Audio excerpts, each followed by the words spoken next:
Olá, olá pessoal, tudo bem com vocês? Quanto tempo, né? Mais de uma semana que não nos vemos e hoje é dia da gente gravar nossa aula dando continuidade aos crimes contra a honra. Já falamos de calúnia, já falamos de injúria, esgotamos os assuntos relativos a esses dois crimes, ficamos aí devendo o crime de injúria, que nós vamos começar hoje.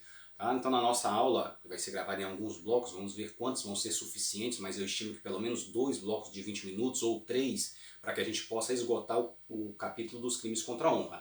Então a gente trabalha hoje com o crime de injúria nessa aula, provavelmente vou precisar de mais um bloco de 20 minutos para concluir o crime de injúria, que tem bastante coisa para falar, e um terceiro bloco provavelmente para a gente tratar as disposições comuns. Disposições comuns a quê, professor? Disposições que são comuns a todos os demais crimes contra a honra. Se aplicam essas disposições para para o crime de calúnia, para o crime de difamação e para o crime de injúria. Tá bom? Então, sem mais delongas, vamos começar a nossa aula de hoje tratando do crime de injúria. O crime de injúria é este que está capitulado no artigo 140 do nosso Código Penal. E a descrição típica desse crime é a seguinte: injuriar alguém ofendendo-lhe a dignidade ou o decoro, pena de detenção de 1 a 6 meses ou multa. Nós já falamos por alto ali no início da nossa aula de crimes contra a honra que a injúria, ao contrário dos crimes de calúnia e difamação, ela visa proteger a honra subjetiva. Ela visa proteger aquela autoestima, aquilo que eu penso a meu respeito, que é a chamada dignidade ou decoro. Nós falamos que dignidade ou decoro nada mais diz respeito do que aqueles atributos que eu entendo, aquelas qualidades que eu entendo que eu tenha. Aquelas qualidades intelectuais, morais e até mesmo físicas. Então isso que é dignidade ou decoro, é esse sentimento de autoestima que visa tutelar, proteger o crime de injúria. Ok? Então é a honra subjetiva da pessoa, essa autoestima, aquilo que eu penso de mim mesmo, a chamada honra subjetiva, aquela minha autoestima, aquela minha dignidade ou decoro, aquele meu sentimento de me achar que sou uma pessoa honesta do ponto de vista moral, que sou uma pessoa bonita do ponto de vista físico, inteligente do ponto de vista intelectual e, acima de tudo, uma pessoa modesta, né? Então, esse é o sentimento de autoestima, o sentimento de decoro e a dignidade que se visa proteger com essa previsão desse tipo penal. Tá bom? Então vamos dando continuidade aqui. Quem são os sujeitos, ou quem podem ser os sujeitos desse crime? Vocês perceberam que não há nenhuma distinção em relação ao sujeito ativo ou sujeito passivo. Podem ser quaisquer pessoas na qualidade de sujeito ativo ou sujeito passivo. O tipo penal não exige nenhuma qualidade especial do sujeito ativo e nem passivo. Ressalva somente para o que falamos lá quando tratamos da calúnia e da difamação no que diz respeito aos crimes contra a honra e a questão da inviolabilidade, aquelas pessoinhas que têm uma prerrogativa em razão do cargo de inviolabilidade, de imunidade material, na qual elas não podem sofrer nenhum tipo de responsabilização penal, civil ou administrativa em decorrência das suas palavras, opiniões e votos. Obviamente que há uma relativização disso, nós já falamos, desde que não haja abuso nesse direito de opinião, palavra e voto por parte desse parlamentar, por parte dessa pessoa que é exercente dessa prerrogativa. Tá bom, gente? Ok até aqui? Então vamos lá. Pessoa jurídica pode ser sujeito passivo, ainda dentro dos sujeitos aqui do crime de injúria. Pessoa jurídica pode ser sujeito passivo de crime de injúria? Só a gente pensar bem. A honra subjetiva é algo inerente à pessoa natural, à pessoa humana, à pessoa dotada de sentimento, de autoestima. A pessoa jurídica não tem essa condição, essa qualidade. A pessoa jurídica é uma ficção criada pela lei que é composta por pessoas. Obviamente as pessoas que compõem essa pessoa jurídica podem sofrer a injúria, mas a pessoa jurídica em si, a pessoa ideal, a pessoa fictícia, a pessoa legal, ela não pode sofrer a injúria porque ela não tem honra subjetiva. Já vimos que honra objetiva é possível que haja ofensa à pessoa jurídica para efeito do crime, principalmente até de difamação. Já falamos sobre isso, porque a pessoa jurídica tem honra objetiva e pode ter uma ofensa, a imputação de um fato ofensivo à sua reputação, de modo a termos aí um crime de difamação em detrimento de uma pessoa jurídica. Inclusive o STJ tem uma súmula que fala que a pessoa jurídica pode sofrer dano moral. Por que a pessoa jurídica pode sofrer dano moral? Porque ela tem determinados direitos da personalidade que são extensíveis a ela. Vejam bem o que eu falei, a pessoa jurídica não tem direitos da personalidade. Direitos da personalidade são inerentes à pessoa natural. Mas existem direitos da personalidade que se estendem, se elastecem e vão alcançar também e vão proteger a pessoa jurídica. Pessoa jurídica tem privacidade, pessoa jurídica tem honra objetiva, não é isso? Então, tem direito de imagem. Então a pessoa jurídica pode sofrer dano moral, inclusive ela pode sofrer crimes contra a honra, mas não o crime de injúria, porque ela não tem honra subjetiva. Estamos bem até aqui? Compreendido então a questão da pessoa jurídica não poder figurar como sujeito passivo do crime de injúria? Pois bem, então vamos lá. Os mortos podem sofrer o crime de injúria? Nós já sabemos, a injúria atinge a honra subjetiva, aquilo que eu penso de mim mesmo. A pessoa que já morreu, ela já não tem mais direitos da personalidade. Os direitos da personalidade ou a personalidade da pessoa natural se extinguem automaticamente com a morte. Mas é possível que a gente injurie pessoa viva denigrindo a imagem do morto. Então imagine que eu digo que uma mãe falecida era a cafetina das filhas. Eu digo que aquela mulher que o marido faleceu, ela era uma mulher traída, uma corna, por exemplo. Eu estou procurando atingir a pessoa através de forma indireta, de forma reflexa, xingando a pessoa do morto. Então, nesse caso, nós poderíamos vislumbrar uma hipótese de injúria e até as consequências cíveis de dano moral, dano à imagem, à honra, no âmbito cível, em se xingar a pessoa do morto. Vocês vão estudar isso com o professor de direito civil de vocês, uma coisa chamada dano reflexo, ou também chamado dano em ricochete. É quando você atinge parentes, pessoas ligadas ao morto, ofendendo a honra ou a imagem do morto. Tá certo? Mas é uma matéria de direito civil. Aqui para o direito penal, para efeito do crime de injúria, tem-se que é possível sim, não o morto sendo vítima, mas a pessoa ligada ao morto que eu quis atingi-la através de uma injúria dirigida à pessoa morta, tá bom? É mais ou menos o mesmo raciocínio, né? A injúria vai ricochetear, vai bater no morto e vai atingir a pessoa ligada a ele, a pessoa afetivamente ligada a ele, um parente normalmente, ok? Muito bem. Então, nesse caso, passamos aqui com relação aos sujeitos do crime, sujeito ativo, sujeito passivo. Conduta do verbo é ofender, né? Insultar, praticar esse verbo injuriar, né? Se vocês forem no inglês, a palavra injury significa ferir, machucar. Então, injuriar significa insultar, ofender alguém, seja através de palavras ofensivas, seja através de ação, através de omissão, tá bom? Pode ser por palavras, escritos, gestos, alguma forma simbólica. Professor, omissão, eu não consigo vislumbrar uma situação de uma injúria praticada por omissão. Eu posso ter uma situação em que alguém vem me cumprimentar em público e eu, com a intenção de injuriá-la, de ofendê-la, de humilhá-la, eu simplesmente não a cumprimento, não dou a mão para ela, ignoro o seu cumprimento, viro a cara para ela. Então seria um mero ato omissivo que eu estaria, em tese, injuriando alguém. Tá? Então vamos lá. Aqui na injúria, ao contrário da calúnia e da difamação, não se tem a imputação de fatos. Você está atribuindo à vítima conceitos negativos sobre ela, uma qualidade negativa sobre ela. Eu estou proferindo um xingamento que vai ter em conta um atributo negativo, um conceito negativo sobre a pessoa. Se eu chamo a pessoa de burra, se eu chamo de imbecil, se eu chamo de safado, de bandido, de pilantra. E aí cuidado com aquela história que falamos antes. Chamar alguém de estuprador, chamar alguém de traficante, assassino, ladrão, corrupto, não é crime de calúnia. Eu não estou imputando fato. Eu teria que ter um fato definido. Eu teria que falar assim, se eu chamo alguém de corrupto, eu estou falando que eu estou praticando um crime de injúria. Eu estou imputando uma qualidade negativa a ela.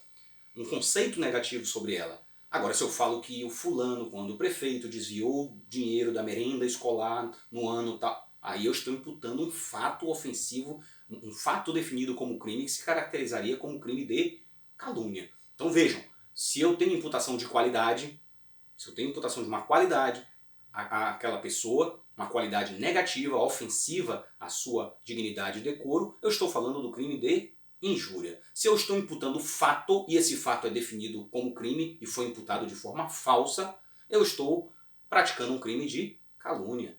Se eu imputo um fato ofensivo à reputação, embora não seja previsto como crime, e mesmo que seja verdadeiro esse fato, mas ele é ofensivo à reputação da pessoa, estou aqui falando do crime de difamação. Agora vejam, se eu falo de imputação de fatos genéricos, vagos, eu não imputo um fato certo determinado, posso estar diante também de um crime de injúria.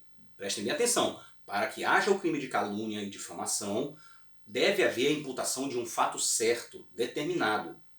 Imputação de fatos vagos pode caracterizar injúria, mas não calúnia ou difamação. Por exemplo, eu falo, o fulano é um ladrão. O fulano, esse prefeito é um ladrão, ele rouba. O fulano é um assassino, o fulano é pedófilo. Ele tem relação com criancinhas, mas não atribui um fato certo determinado. Isso não se amolda aos tipos penais previstos para o crime de calúnia ou difamação, mas vai encontrar correspondência ao tipo penal do crime de injúria. Certinho então? Até aí? Muito bem.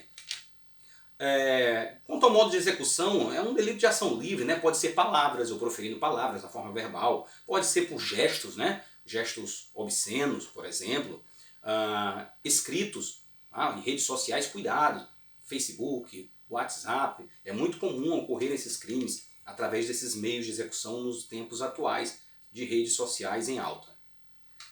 Muito bem. Antigamente, aqui o autor traz até na roda da nota de rodapé aqui, uma forma ofensiva de se atingir a honra de alguém, que era a forma de vingança chamada no inglês de revenge porn. Revenge porn seria uma vingança pornográfica. O que seria isso? Aquele ex-namorado, namorada que expõe as fotos do outro em situações de intimidade do ex-parceiro, nus, no cena de sexo, para ridicularizá-lo, para humilhá-lo. Antigamente, quando não havia uma previsão própria para esse crime, que hoje nós temos, vou já dizer onde está previsto no Código Penal, isso era tido por injúria. Grande parte da doutrina imputava o crime de injúria a esse comportamento. Hoje nós temos uma capitulação específica para isso, desde 2018, através da Lei 13.718 de 2018, houve a inclusão do artigo 218C, parágrafo 1º do Código Penal. Então isso aí nós vamos estudar mais adiante na nossa matéria, nesse semestre ainda, mas hoje há uma tipificação para isso. Mas antes, quando não havia essa tipificação, antes de 2018, antes da inclusão desse dispositivo, se entendia que esse comportamento caracterizava-se como crime de injúria. Até aí tudo bem, gente? Vamos lá, 12 minutos de aula, vamos ver se a gente adianta bastante aqui, de modo que em 2 blocos a gente termine o crime de injúria. Pessoal, existe uma questão relacionada ao idioma, né? Nós temos variações em espaços geográficos, né? Uma das entendimentos da doutrina com relação ao crime de injúria é que a pessoa que está sendo injuriada deve compreender o teor da ofensa. Então o crime de injúria ele tem que ser praticado contra aquela vítima, ele só se consuma quando a vítima toma conhecimento, porque é um crime que ofende a honra subjetiva, aquele meu sentimento de autoestima. Portanto, se eu não tomo conhecimento da ofensa que é dirigida a mim, esse crime não se consuma. E também é preciso que eu tenha capacidade de compreender aquilo que está sendo falado. Imagine eu chegar para uma pessoa que mora lá na roça, colonial mesmo, e eu xingo ela, eu sou um homem muito intelectualizado, por exemplo, e eu chego e falo assim, seu energúmeno. Será que essa pessoa vai entender o que é energúmeno? Energúmeno é endiabrado, mas se a pessoa não tiver compreensão do que significa essa palavra, ela não vai se sentir ofendida na sua dignidade. Ela vai agradecer e vai dizer, o senhor é muito generoso comigo, né? Tá me elogiando aqui. Tá? Da mesma forma, existem expressões que sofrem variações a depender do local do país. Que aqui pode ser xingamento e em outros lugares pode não ser. Querem um exemplo que eu trouxe para vocês aqui, que é comum, que eu levei um susto quando cheguei aqui no Sul, eu que sou do Nordeste, morei no Norte. Aqui em Santa Catarina, chamar uma moça de rapariga é normal, é um tratamento normal, como se estivesse chamando de mocinha.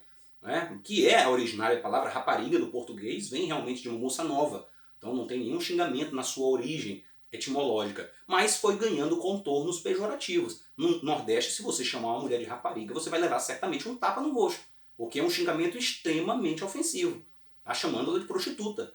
Tá? Então, dependendo do local onde você está, pode haver uma variações de compreensões daquela palavra, de modo que eu posso ter o crime de injúria aqui, por exemplo, chamar uma moça de rapariga aqui em Santa Catarina, não vai ser injúria, porque ela não vai nem se sentir ofendida na sua honra, porque é comum, mas se você fizer isso com uma moça no Nordeste, ela vai ficar injuriada e é capaz, como eu falei para vocês, de descer um tapão no pé do ouvido. Tá certo? Muito bem. Voluntariedade, ou seja, o elemento subjetivo, o que se exige aqui?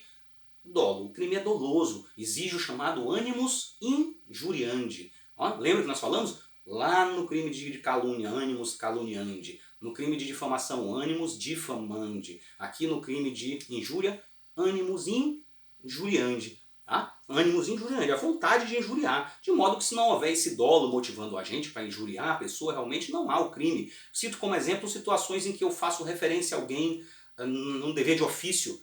Eu, como servidor público, eu faço um determinado relatório, me dirigindo e falando que a pessoa é preguiçosa, é desidiosa no trabalho, né? Não cumpre com as suas obrigações como deveria.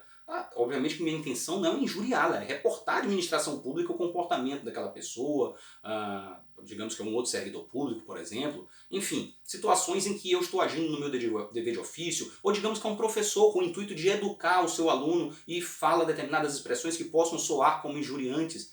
Então, vejam, se ele não tem um ânimo de injuriar, de ofender a honra, sim, de educar, por exemplo, nesse caso não teremos o crime por falta de dolo específico, esse dolo chamado animus injuriante. Perfeito? Consumação e tentativa, 16 minutos. Consumação e tentativa. Quando esse crime se consuma? No momento em que a vítima toma conhecimento da injúria. Então é imprescindível que aquela pessoa que está sendo injuriada, ela tome conhecimento da imputação daquela qualidade negativa. Vejam que o crime protege a honra subjetiva. Então se a vítima não toma conhecimento da ofensa, o crime não se consumou ainda. Perfeito? É possível tentativa desse crime? Sim, é possível que o fato não chegue ao conhecimento da vítima. Tá certo? A doutrina sempre gosta de falar a respeito de que esses crimes normalmente só vão admitir tentativa quando é na forma escrita. Que aí eu teria uma carta interceptada, aí não chega para a vítima, ela não toma conhecimento. Tá, mas nos tempos modernos, vamos vislumbrar uma situação que eu bolei aqui. Imagina que no grupo de WhatsApp da turma de vocês, alguém xinga o outro colega, fala uma imputação. Esse fulano é um burro, é um tapado, é um imbecil, é um safado. Ou seja, conceitos negativos, qualidades negativas que caracterizariam um crime de injúria. Mas esse fulano que ele xingou nem tomou conhecimento do fato. Outros colegas até escutaram, mas ele não tomou conhecimento do fato, ou seja, o crime não se consumou. E aí foi lá, ele de madrugada arrependido, apagou aquela mensagem. Eu tenho sim a possibilidade de uma tentativa verbal, gravado num áudio através de uma rede social. Não é isso? Então é possível tentativa, sim. É possível haver tentativa, não somente na forma escrita, como até mesmo na forma verbal, apesar da forma verbal ser de mais difícil configuração. Exceção da verdade e da notoriedade. E aí, o que vocês acham? Cabe aquela tal de exceção da verdade, aquela tal de exceção da notoriedade? Calúnia, nós vimos que cabe. Como regra, a tal da exceção da verdade. Só tem 3 hipóteses lá que não admite exceção da verdade. Na difamação, nós vimos que, em regra, não cabe exceção da verdade. Mas, se for a ofensa proferida, o fato imputado ofensivo for relativo a funcionário público e relativo ao exercício da sua função como funcionário público, cabe exceção da verdade. E na injúria? Pensem bem, raciocinem. Será que cabe exceção da verdade na injúria? Óbvio que não estou falando de fato. A exceção da verdade é para você provar a verdade de um fato. Aqui nós estamos falando de uma qualidade negativa. Não estamos falando de fato, para eu ter que provar a verdade. Imagine, eu chamei o fulano, falei assim, que ele era feio igual o cão chupando manga. Fulano é feio igual o cão chupando manga. E aí eu vou pedir, ele vai lá, me demanda judicialmente num processo por injúria, uma ação penal por injúria, e eu falo para o juiz, excelência, eu quero provar que ele realmente é feio como o cão chupando manga. Eu tenho aqui uma foto para mostrar para o senhor, ou eu peço depoimento pessoal para o senhor ver o bicho, como ele é feio. Imagina, gente. Ou é burro, faz uma prova aí de ensino fundamental para ver se ele acerta, ele é burro mesmo. Então vejam, eu estou falando de qualidade, conceito negativo e, portanto, não se está falando de fato, e assim nós não temos possibilidade de exceção da verdade para o crime de injúria e nem de exceção da notoriedade pelos mesmos motivos. Então a exceção da verdade, a exceção da notoriedade nunca é permitida no crime de injúria. Cuidado que as provas gostam de fazer esses trocadilhos, dizer que cabe nesse, não cabe naquele, calúnia, difamação, injúria, e tentam confundir a cabecinha de vocês. Muito bem, 19 minutos, estamos perto aqui de terminar essa primeira parte, mas vamos lá, vamos só para esgotar aqui, falar aqui da provocação e da retorção que está no parágrafo 1º. Diz o seguinte, o juiz pode deixar de aplicar a pena, portanto estamos tratando de um perdão judicial. 1. Quando o ofendido, de forma reprovável, provocou diretamente a injúria.